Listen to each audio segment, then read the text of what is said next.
Hi everybody, how you doing? I'm Sonny Grappone, And I'm the carpenter. and we are Precision Accounting Consulting, and this is the Profit Principle Podcast.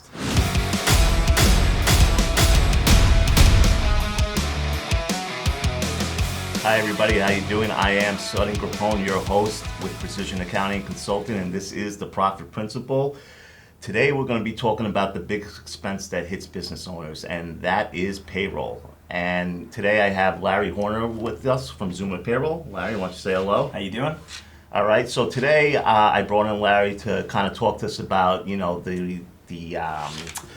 the advances in the payroll division, and what's occurring right now. Construction is a big industry that Precision deals with on a daily basis. We get a lot of construction owners that deal with a lot of rising costs, and they come to us to kind of give them more advanced reporting and help them sustain those costs. And one of those costs being payroll. So the way we know Larry at Zuma Payroll, we hand off a lot of our clients to Zuma because they are really ahead of technology and job costing and reporting.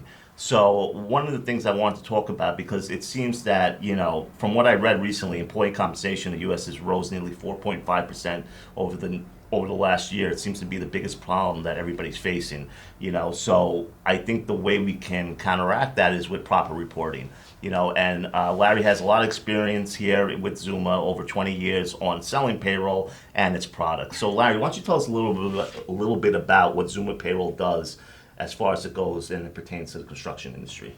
All right, so you remembered. When I told you I have 20 years experience, you remember that. Yeah. So, 20 years selling payroll. I worked for the biggest payroll company in the world. 2012, I came over to Zuma.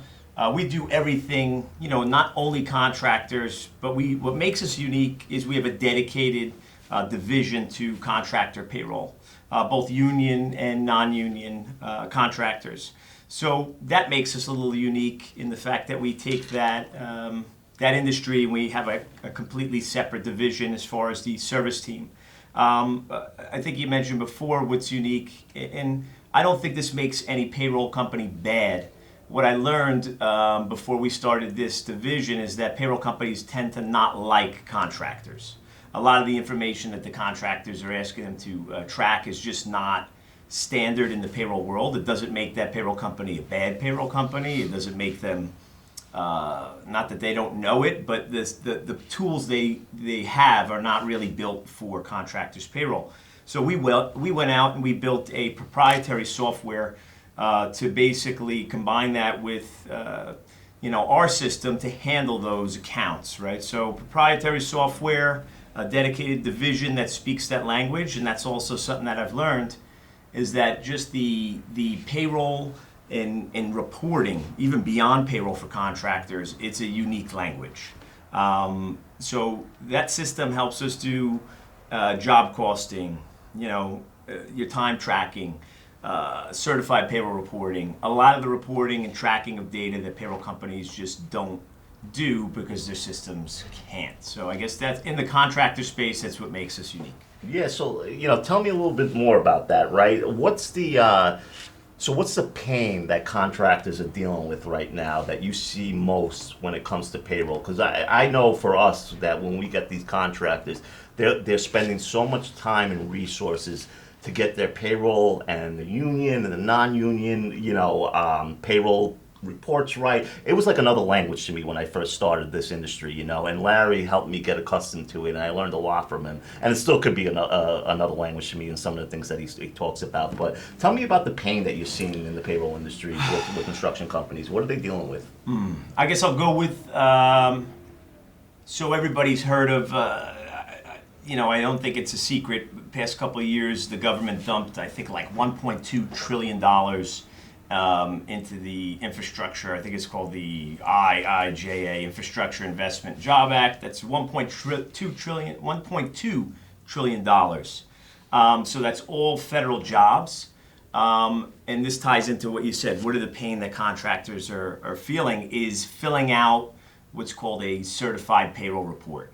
So if any of the jobs that a contractor is going to be doing connected to this $1.2 trillion, and that's going to go, who knows, they'll be spending that money for the next 10 years, they're going to have to fill out a certified payroll report which even before the 1.2 trillion that the government was spending, it still was just, it was really hard for the payroll manager to do. It was a combination of payroll information from one source, job data from another source. They were cross-referencing. It was a lot of manual labor to do these certified payroll reports. And to do these reports accurately, a contractor, if they submit them wrong, they don't get paid. Right. So it's, I've seen contractors doing jobs where they were off one time, I think by 55 cents, and they were delayed a $150,000 payment that they needed for payroll.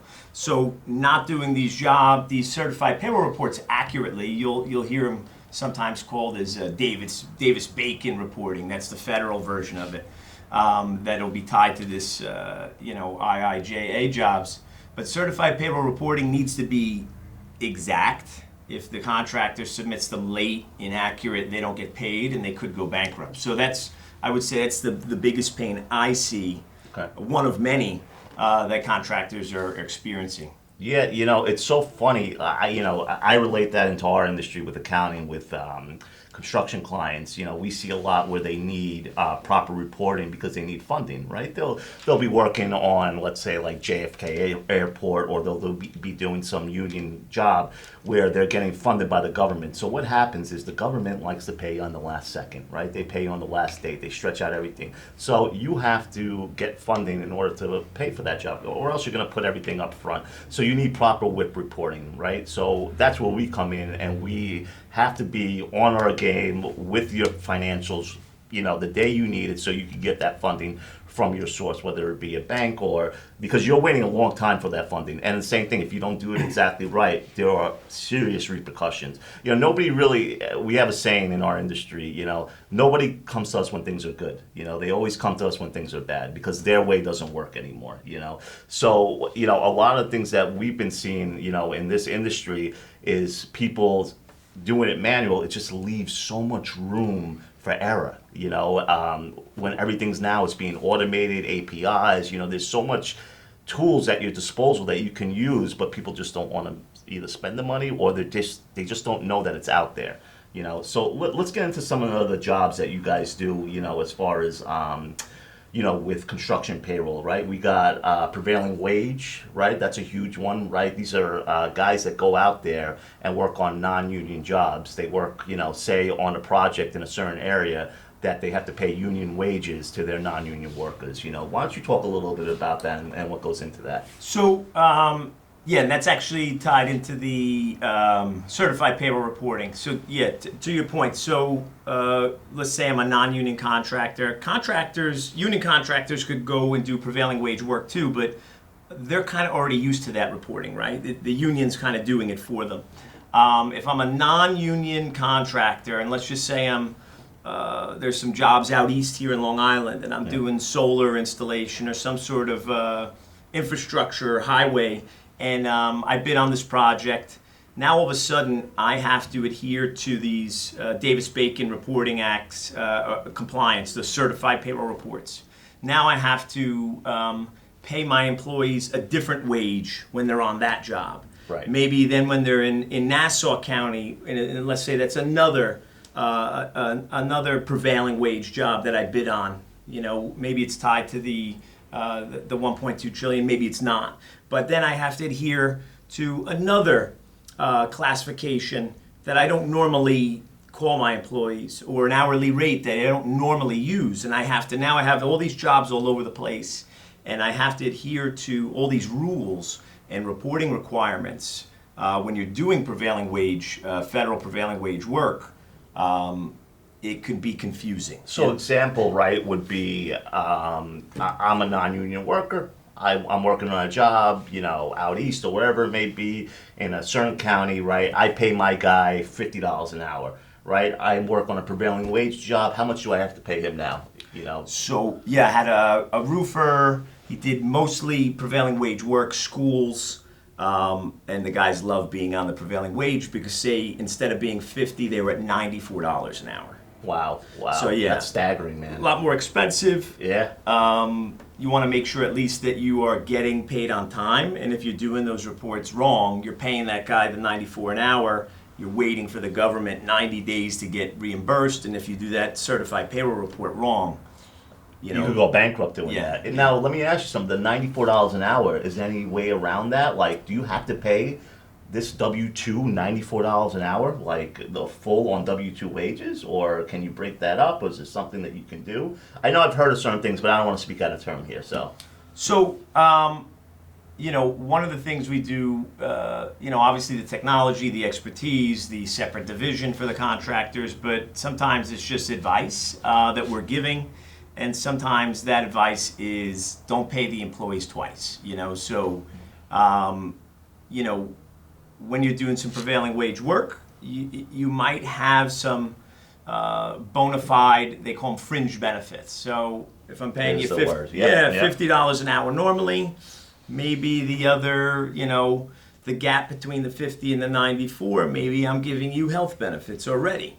Maybe I'm giving you an employer 401k match already. Right. If you have somebody that can do this, and it adheres to Department of Labor compliance standards, I can then take some of these fringe benefits I'm already giving, as long as they're bona fide fringe benefits, and maybe now I'm only out-of-pocketing $60 an hour. Okay. And I'm reporting correctly the other $34 in bona fide fringe. Maybe that's a combination of health insurance, maybe it's paid time off, maybe it's employer 401k match, and now I'm still giving the employee the 94 an hour. He's just not getting 94 an hour in cash. Right. And I'm able to compete more so with the union contractor, because they're doing this. The union is doing this for them already. And now that I'm only paying FICA tax and comp on the $60 per hour, and I'm saving, as opposed to the whole 94. Yep. If I'm, again, this has to be on the up and up, and we make sure that we're doing it in compliance. But there's no way. I've seen non-union contractors that do a ton of prevailing wage work and continue to double pay the employees. That's they pay crazy. the 94 hour at cash. I can't believe they do that, really. So, and I asked you that because I've heard that before, when they're paying the full wage of $94 an hour. And then I got introduced to fringe benefits from Larry, because he said, he had mentioned it to me, and I wanted him to introduce the topic. And when I was starting to learn it, you just realize there's so many people in the construction industry that don't know how to properly use this fringe benefit, so they rather double pay an employee a full $94 an hour, and they wonder why they're going broke, right? Why labor costs are high, why it's the biggest expense that's pulling them back. And it's for simple things like this that they could utilize, right? Zuma Payroll, for example, that, some of the stuff they do, and there's others in the industry that do it, but right now they're not the ones, that are taking advantage of these fringe benefits. They're paying these employees twice, and they could get extreme tax benefits, right? It lowers the FICA also, from what I understand. So you're not paying the employer 7.65%. You're not paying it on that $34. I think going back to that scenario, 94 an hour cash, I got to pay it on everything. If I'm taking bona fide fringe benefits like the health insurance, maybe I'm already giving you, I'm paying for a single rate, 100% as a contractor. Maybe I'm giving you an employer 401k match. Maybe I'm giving you a certain amount of PTO. Yeah. That can, for certain federal jobs, state jobs, if you annualize it properly, I could take those bona fide fringe benefits and say, all right, that represents, $15 of the 94, whatever it is. Whatever it is, right. And now I don't have to pay 7.65% employer taxes on that money.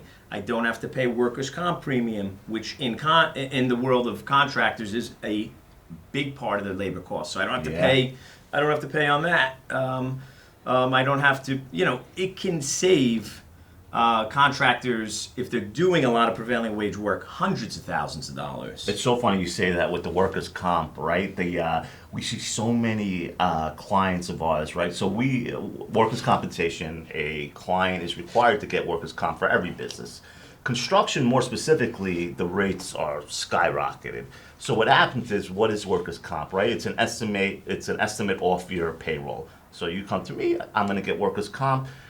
Give me your payroll for what you're going to estimate it at the end of for the year. Then at the end of the year, when you submit your reports and they see how much payroll actually was, say you said, oh, I think my payroll is going to be 50,000. Well, your payroll was 75,000 at the end of the year. Guess what? You're getting hit with a $25,000 tax bill. We see that all the time. We see this because we have to perform the audits. You know, the carriers come to us and ask us specific questions that we have access to. And there's a new wave that's been going around for a while now, but they don't take advantage of. It's called pay-as-you-go insurance. You know, a lot of contractors, and this is only not even contractors. This is every industry that it pertains to. They do not know about pay-as-you-go insurance. You know, and what it does is, correct me if I'm wrong, Larry, right? So what it does is that there's a way that the insurance carrier can connect to your payroll provider, whether it be through a third party or the person that is doing the payroll, and they can submit bi-weekly or weekly payroll to the insurance carrier, so you get the exact payroll figures correct, and they withdraw your workers' comp from your earnings every pay period. So then you don't get hit with a huge audit at the end of the year. Am I saying that correctly? Yeah. So yeah, I think that you know, in this economy, right, with all this inflation and everything that's going on, it's even more important to be accurate. You know, with contractors, we find people struggling with the job costing, right? So instead of, and I think this was a stat that I found, that contractors, the profit margins for construction companies are some of the lowest in the world. So general contractors, the big GC, they average between 1.4 and 2.4% profit margins. Subs are a little bit higher. Subcontractors at 2.2 to 3.5% profit margins. So, I mean, what does that mean? I see a lot of contractors that when we start digging into how they're doing their job costing, a lot of it is estimated. So they're estimating things. This is a marketplace where you need to be dead on accurate. And one of the things that can make you know, your job costing more accurate is knowing exactly how much every dollar you spend for an employee, because to your point, workers' comp is necessary, contractors pay more. It's tied to every dollar paid in payroll. So a roofer is like, for every dollar I pay you, right, I also have to pay 50 cents to the workers' comp company, because you might slip and fall, and that risk is a little higher. Sure. If you're behind a desk, it is, I think it's 88 cents per $100 in payroll, because nothing That's a big difference. Yeah. So when workers' comp premium represents such a large portion of your labor costs, you want to make sure, A, that it's part of your job cost reporting, which I see it not too many times. And the pay-as-you-go portion that Sonny mentioned, yes, you can automate it, and we definitely recommend that, so you don't owe any money. Every dollar you spend in payroll, it automatically bills you in ACHs that week, so you're not owing anybody money. You want to make sure the money in your bank account is yours at the end of the day, and if that amount is smaller and more comes out automatically, like the pay-as-you-go, contractors share with me they're happier, because they can go to sleep at night and they like knowing that there's no unexpected bills. So that's what the workers' comp, pay-as-you-go workers' comp accomplishes. Yeah, it's funny you say that, because, like, you know, once I found out about pay-as-you-go, like my own business is hooked up to pay-as-you-go once I found out. And then it was like this new secret that I wanted to get out to all my clients, and I'm looking at their audits, and I'm like, you guys are always underpaying, and you owe money at the end of the year. Here's what pay-as-you-go, and surprisingly enough, I got some clients that loved it, but then I got some clients that said, you know what, I'd rather pay less now and pay more later, you know, which doesn't make sense to me. You know, I kind of tell them, like, let's put your big boy pants on and let's, you know, do things the right way and pay, you know, the correct amount so you're not hit, you know, but it ties into cash flow, right? So, you know, people aren't preparing properly, you know, if they're not monitoring their cash flow the right way, where they could prepare for stuff like this. You know, we see this all the time, you know, with a lot of our clients, and especially in the construction industry, you know, from time and time again, you know, stuff with like workers' comp and pay-as-you-go, you know. I like to hopefully, change that going forward by giving people this information. Now, look, it's funny, right? When me and Larry first found out, like, we tried to get this out there to our clients, right? What do? We interviewed a broker, right? We interviewed a couple brokers that I knew, and we kind of said, like, before we, like, give this to people and say, like, what are we missing here? Why aren't brokers giving our construction clients the advice of going with pay-as-you-go? Like, why aren't they advertising it? So yeah, I mean, it's one of those things that, unfortunately, there's not going to be an advertisement on TV to do it. Your broker's not going to come to you and say, hey, this is great, do it. And I can't blame them, right? They don't want to interrupt the norm, right? So the norm is to do it, the traditional way, direct bill. I sign you up as a policy holder. I estimate the payroll, and we'll deal with it after the audit. You might owe, I might owe you. Sure. Most of the world is doing it that way. If you want to pay accurately, pay as you go, you need to be your own advocate. So you have to call up your insurance company. You have to call up your broker. There might be a couple steps that you need to do to put it in place. But once it's in place, it's automated.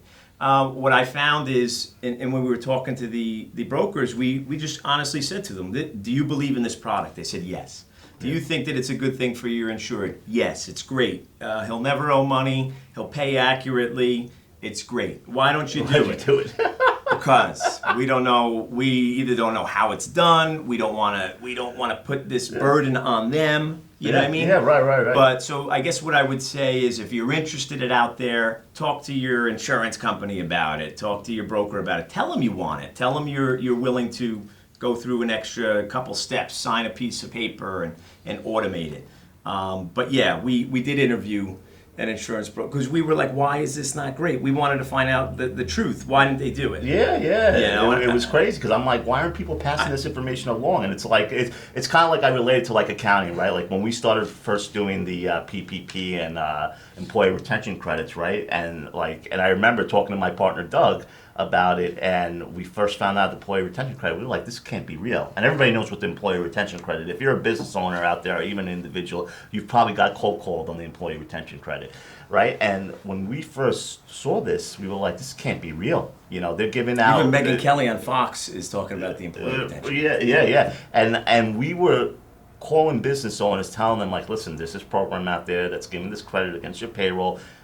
In the first 6 months, nobody wanted to go for it. I was like flabbergasted, or they won't even take the time to the government is giving you this money, all the taxes, everything you're paying, get it back. What's happening here? So like, it was just crazy, and like we had to like force feed them, and finally once they saw other people's get checks, then everybody started to say, okay, you know what, I'm gonna start to sign up for this. So I think it's kind of like in that sense, when people start seeing like, other people do workers' comp and they start to hear about it, word of mouth, maybe that will get the word out, and that's what we're trying to do here for you guys, So, let's connect, let's get into the last category, what we're talking about here. I want to talk about, current events and what's happening now, just with inflation and everything that's occurring in this labor market, I seen an interesting stat, this went in the hospitality industry actually, They said some hotels and restaurants have used dynamic scheduling and report tools to manage labor costs more effectively during periods of fluctuating demand. They said these businesses have been able to reduce labor costs up to 15% by just optimizing schedules based on demand forecast and real-time payroll reporting. I found that quite interesting. So like as far as I know we talked about the payroll and the job costing. Scheduling, timesheets, like that type of stuff, they can get real-time reporting. Is that something Zuma offers, or is that because I never really talked to you about that also, but I've been reading up more on it because people want real-time data. That's what I'm noticing, right? They want it on the fly. They want it, our financials we were talking about the other day, they get it a month ahead of time, and we try to give them flash report and stuff like that. What's the flash reporting, that gives real data in real time for payroll? Do you guys have something to do with that? Yeah. So, in the construction industry, they're a little slow to do some of those things, but our non-contractor clients love it, right? Yeah. And I'm young enough, or I'm old enough to remember. I'm old enough to remember that when time and attendance software was, the hardware alone cost $15,000. I remember. Wow. this is 20 years ago, a hand scanner by Kronos, and Kronos is now, I think, a payroll software, not just a sure. time and attendance. But the Kronos hand scanner was $15,000 to buy one unit. Wow. So, and now you talk about even 5 years ago. I'm just talking about how the technology has changed to get into real-time data. So even 5 years ago, time and attendance, the hardware got cheaper. They would lease it. Maybe it was $5,000 to buy it. Okay. You could lease it for $250 to $500 a month. Still expensive. Yeah, sure. No, I agree. And mobile was definitely less expensive. No, if I have 10 buildings, I don't have to buy, Right. all these pieces of hardware, or I don't have to lease thousands of dollars worth of hardware. With the mobile phone 5 years ago, when I would say, hey, we have mobile time and attendance, you need a smartphone. Yeah. 5 years ago, they'd say, my guys have flip phones. Not everybody's got a smartphone. Yeah, sure. Or there was a big hesitation 5 years ago because I don't want my employee to be able to log into work while he's laying in bed. He's out in the field, Yeah. So now, currently, the technology for that real-time data, which our clients share with us that they love, and even some of the contractors too, is the geofencing, something called geofencing. I don't know what Big it word. is. Yeah, geofencing. But you can prevent that employee from logging in on his phone. He has to Interesting. be at one of the job locations. He might have to be at the office. The geofencing prevents him from laying in bed. I'm envisioning this guy laying in bed, right, punching in.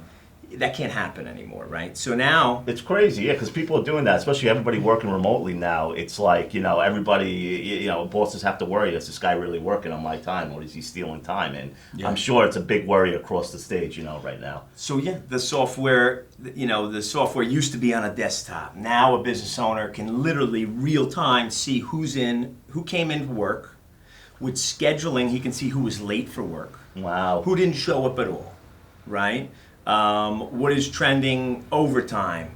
I do see people scheduling a little bit leaner, right? And Yeah. then if somebody, calls out last minute, they have the ability through the real time and the technology to maybe push a shift out to the that's- people and say, who wants to pick this shift up, right? Oh, that's great. So that's some of the benefits of the real time, doing things in real time, and that's just my little story about how time. I call it time and labor management, scheduling, Yeah. geofencing.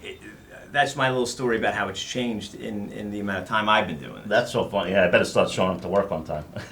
So, all right. So, we're going to end off on that. Larry, I want to thank you for coming out and sharing, everything that you shared with us, on payroll and the effects it has in the construction industry. It was really valuable information, and I know me and you work closely together with that. And it's been a great journey with you, and I'm glad you came out here and told our audience, what that pertains to, and job costing, certified payroll, all these things that probably nobody thinks we're talking a second language, to be honest with you.